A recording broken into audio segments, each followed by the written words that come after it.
Hey folks, this is Mary. Welcome back to my channel. So I was at work today and I checked my personal email account and I saw that a package had been delivered. And it was a package from Cult Pens, which I have been waiting for very excitedly. And I was driving home and I was maybe about 10 minutes away from home when the bottom fell out and there was a torrential downpour. It was a gully washer. How many different ways can you think of to say that it was raining hard? It was raining hard. So I finally got home and there were sheets of rain just blowing across my porch. And there on the porch sat a sad little cardboard box just melting from all of the water. And I snapped it up and I brought it inside and I unpacked the box. Thankfully, most of the items were already wrapped in a plastic substance, but there are some pen-shaped boxes over here that were not wrapped in plastic, but I think they have dried sufficiently at this point, and I don't think a little water is going to hurt the pens, because, you know, they are normally full of a water-based ink. But anyway, I have another unboxing for you.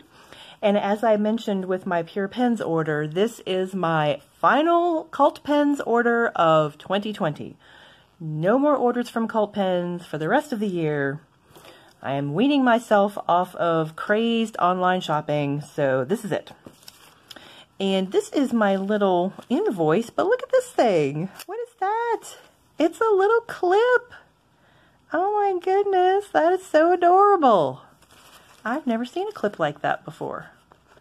Oh, and it just pops right on there? Well, isn't that just the cutest thing? All right, well, thank you, Cult Pens. Thank you for my adorable little clip. I'll have to use that in my bullet journal, and it will make me smile. All right. Well, let's start with these poor waterlogged pens. Let's see what we have here. Okay, first of all, I have to say I blame the purchase of these pens entirely on Rob over at Fountain Pen Journey because he was talking about a new Lamy that he purchased and I told him that they were a bit out of my price range and he said, no, Cult Pens is having a sale. And silly me, I went to the Cult Pens website and looked at them and what do you know, they were in my price range. So I had to buy them. So, ooh, I have never seen a Lamy box like this before. Okay, the only Lamy pens that I have purchased up till now are Safaris and All-Stars, and they all come in those little, you know, the little black cardboard boxes. You've all seen those boxes. So I have never had a Lamy in a fancy box like this. So my goodness. So we're going to open this up, and ooh la la. So this is a Lamy Studio in Aquamarine. And this is the pen that Mr. Fountain Pen Journey told me about. And I blame him completely for the purchase of this pen. But they were just having a fantastic sale on it. And I've always wanted to get a more expensive Lamy pen just to see how different they were from the Safaris and the All-Stars. Let me see. I'm embarrassed to say that I'm not sure if I've got the name right. Okay, yes. So this is the one that I purchased, the Lamy Studio. I do have the name right. Ooh, and there's the dialogue. Lamy's retractable pen. Someday, I would like to have a dialogue, but not today. And not in 2020. And probably not for many years, because I will have to save up for that one. So, this is the Lamy Studio in Aquamarine. And I have never had one of these pens before. I've seen lots of videos about them. And it has that cool propeller-shaped clip, which is very different from a regular Lamy. I shouldn't say a regular Lamy clip. The Lamy clips I'm familiar with, which look kind of like big paper clips. And I do like the big paper clip. I think they're very functional. But this propeller clip is really cool. In fact, it reminds me a little bit of the Pelican clip. Can you guys see that? So that is interesting. The little clips there. Very cool. And I honestly don't remember what size I got. Ooh, look at that. It has that shiny metal grip. And I've heard people complain about the grip being slippery. And I'll have to test it out, of course, to see if it will be slippery in my hands. But just gripping it like this, I feel like I have a good solid grip on it. Oh dear, looks like I cut myself. Maybe some of the packaging got me. Okay, so what size are you? You are a fine. And I tend to find Lamy nibs to be kind of broader than Japanese nibs. So I would say a fine Lamy would be a comfortable nib for me. The mediums are pretty wet, which isn't a bad thing. All right, so that is my lovely Aquamarine Lamy Studio. Very nice. I'm going to put this paperwork back in the box. I do keep all of my ink boxes if my ink does come in a box because I store them in the boxes, but I don't usually keep my pen boxes. I just keep my pens in a case. So do you keep your pen boxes? What do you do with those pen boxes? Okay, so I'm just going to move him aside and we're going to unveil this one. Now obviously this is a similar box here. This is the one that I just opened and this is this one. So, ooh, ta-da! So this is the new studio pen that was just released. This is the Lamy Studio in Glacier. Is it Glacier Blue? Does this have the name of that? Let's see. I don't think it has all the different colors. It just has the names of them. But I'm pretty sure this is Glacier Blue. And again, I should have looked that up before I started doing this, but you know, I just get so excited about things. So I thought that was a lovely blue-gray, but again, the Lamy Studio is a more expensive Lamy pen, and I didn't think I would ever be able to afford one, but I'm looking on the Cult Pens website, and they're having all these great sales. They're having something, I think they call it the Around the World sale, and different countries of the world have different sales at different times, and it just so happened that when I was looking at these pens, they were having a sale on European companies, and Lamy is definitely a European company. So this is exactly like the Aquamarine. It's just in this beautiful blue-gray color. Oh, that is so pretty. Ooh, I think I might have a couple of inks that would go along with this. I never thought I would be the kind of person that would want to match my ink to my pen. I thought I would just use whatever pen I wanted and whatever ink I wanted. But now I've kind of gotten to where I enjoy either having the ink and the pen match or having them complement each other. And again, this has that shiny metal grip, or the grip section, which I find comfortable. It's very smooth, which is nice, and it's just a different texture. Most of the grip sections are plastic or maybe rubberized, but this smooth metal is just a different tactile experience. I like that. And the pen is kind of a brushed metal, so that has a bit of texture, and then this is really slick. Ooh, this pen is just fun. It's fun to feel it. Wow. Okay, and this is a medium nib. So I have a fine and a medium, and I do have other Lamy pens with different nib sizes. So people tell me that Lamy nibs are easy to swap, and I have tried swapping them with hilariously bad results. But I will have to brush up on my Lamy swapping skills, so I can try out some different nibs on these pens. So I am going to move these guys out of the way, just put them on the edge there so we can all admire them.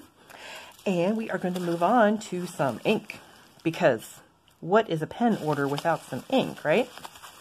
So one thing I have noticed is ordering ink from, well, I've only ordered from companies in the UK. I was going to say British companies, but I don't know if that's correct, because Pure Pens is in Wales. Are they still considered British? I'm not sure. I don't want to offend anyone, but I've only ordered from companies in the UK, and so far, the prices of their inks have been amazingly cheap. Oh my goodness. And I'm not sure about the exchange rate between pounds and dollars, but these bottles of ink are like $2 or maybe $2.50. They're less than 2 pounds. And I can't resist. I just can't resist. Okay.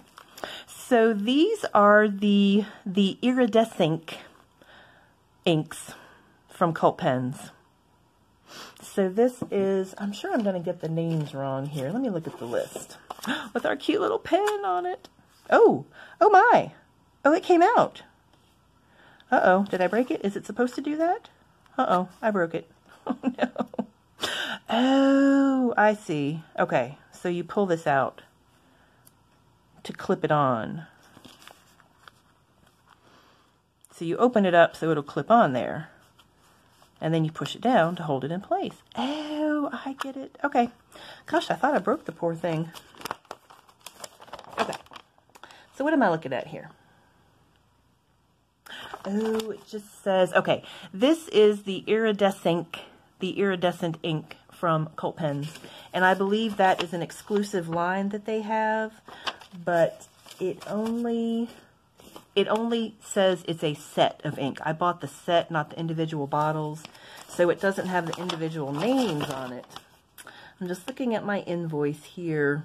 No. Okay. So I don't have their full names. This is Little Chris, and I'm pretty sure that's Christine. And this is Little Pip. And I can't remember what the name of that one is, but I'll look it up and be sure to put it on the screen here somewhere. And then this is Little Mo. I think that's Maureen. And, oh, his label's crooked. Gosh, ever since that person complained about their ink label being crooked, I really notice it now. And I don't want to notice it because I don't mind. Okay, so I think that's Maureen, and this is Little Bob, which I think is Robert. Ooh, and can you see that ink sloshing around in there? It looks really red. I'm not very familiar with these inks, but I've heard other people talk about them, so while I was ordering my outrageously reasonably priced pens, I thought, hey, I will get some outrageously cheap ink too. Okay. So there are the 4 iridescent inks. Ooh, I'm sorry. That crinkly plastic drives me crazy. And I'm just yakking away while I'm crinkling the plastic, which means you probably can't hear me. So I have to be more careful about that. Okay. So, another exclusive that Cult Pens have is the Deep Dark series. And I don't think I got all of them, but I got the ones that I thought I would like the most. And again, these bottles are like $2.50, less than 2 pounds, couldn't resist. So this is Deep Dark Red, and we have Deep Dark Brown, and then we have Deep Dark Purple, which might be good for my 30 inks, 30 days in September. And this is Deep Dark Orange. And again, I've mentioned before, I'm not a huge fan of orange, but fall is coming, and in fall, I am much more amenable to the orange inks. So I think this one will be good for the upcoming months. And this is Deep Dark Green, and I thought this would be good to compare to some of my other green inks. I don't have a whole lot of green inks, but I thought this would be something good to add to my collection. And finally, we have Deep Dark Blue, because, of course, I had to get the blue. Oh, my goodness. Okay, so those are the Deep Dark series. I did go a little crazy with the ink on this order, but, again, they were having the outrageously great sale.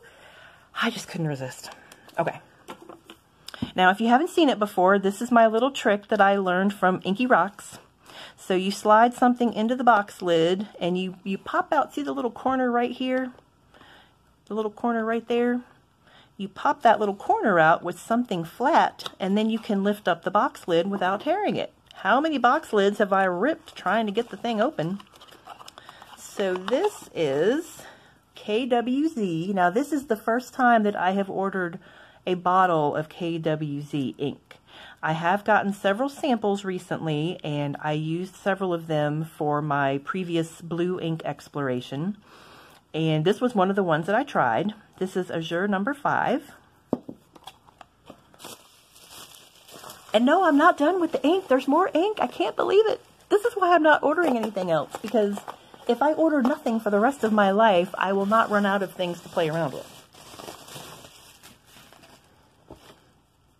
Okay, so Azure number 5, and I did have a sample of that, and this is Walk Over Vistula, which was another sample that I have that I just loved. And there were several in this series. It's Walk Over Vistula, Baltic Memories, and there's one other one. They're all very similar. They're similar shades of blue. But I was tempted to get all 3 of them, but again, I had to practice some restraint, and I think I liked this one the best. So I got this one, and I think I'm really going to enjoy it. I love this ink. Okay, so 2 lovely blues, and there's one more. Good heavens, there's one more. All right, now the other 2 just opened right up. There we go.